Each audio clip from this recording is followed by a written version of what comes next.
बरी होंगे, वापस आएंगे और अल्लाह के हुक्म से अपनी कुर्सी पे वापस बैठेंगे।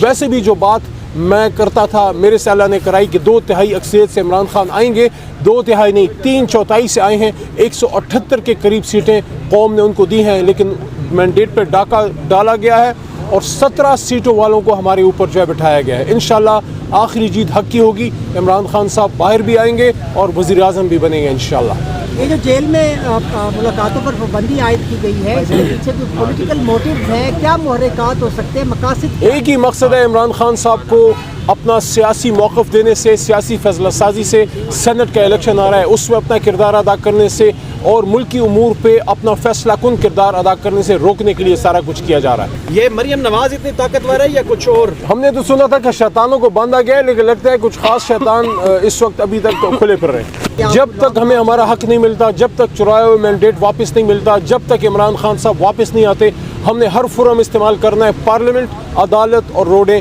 पुरअमन रहेंगे, आइन के अंदर रहेंगे, लेकिन भरपूर अपना किरदार अदा करेंगे। ये बता दीजिएगा कि तारण ने कहा है कि इमरान खान शाहाना जिंदगी गुजार रहे हैं, 3 कमरे मिले हुए हैं, एक वही अताउल्लाह तारण साहब जो अपनी सीट हार चुके हैं, फॉर्म 47 वाले, उनकी बात कर रहे हैं। जी अब वजीर इत्तलात। अच्छा ये बता दीजिएगा, अली अमीन खान गंडापुर को डेरा इस्माइल खान की आवाम ने भरपूर अक्सरियत से उनको पास किया है, उनको अहल किया है और बड़े बड़े लीडरान के ख़िलाफ़ उनको जीत दी है।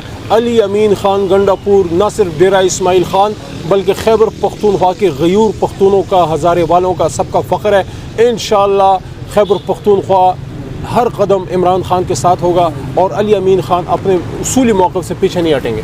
का हिस्सा है, ये बताइए कि लॉन्ग मार्च की कोई तैयारी जारी है? क्योंकि अब तो 14 दिन की कप्तान के पास सरप्राइजेज हमेशा होती हैं। अच्छा ऐसा क्या हुआ है अली मोहम्मद खान साहब, ये बताएं ऐसा क्या हुआ है कि पहले रमज़ान में सिर्फ मदरसों में, मसाजिद में जहाँ तरावियाँ वगैरह अदा होती हैं वहाँ मसाइल होते थे या दहशतगर्दी का खतरा होता था, अब जेलों में और ख़ुसूसी तौर पे पंजाब की जेलों में नीयत का फतूर है, नीयत का फतूर है और कुछ नहीं।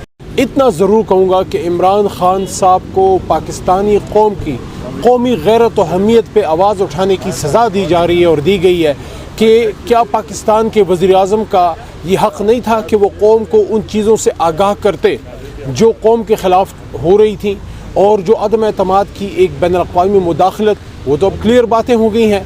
और पहले ये बात होती थी कि साइफ़र नहीं है, साइफ़र की हैसियत से इनकार किया जाता था। आज वो लोग किस मुंह से ये बात करते हैं जो कहते थे कि साइफ़र की हकीकत है ही नहीं। और जब नेशनल सिक्योरिटी कमेटी में 2 बार इस बात की तौसीक हो गई कि बैनुल-अक़वामी मुदाखलत हुई है एक बहुत बड़ी ताकत की तरफ से, तो क्या इस बात में फिर कोई शक रह जाता है कि वज़ीर आज़म पाकिस्तान की ज़िम्मेदारी थी कि कौम को इससे आगाह करते? इंशाअल्लाह इमरान खान साहब इस केस में सुरखरू होंगे।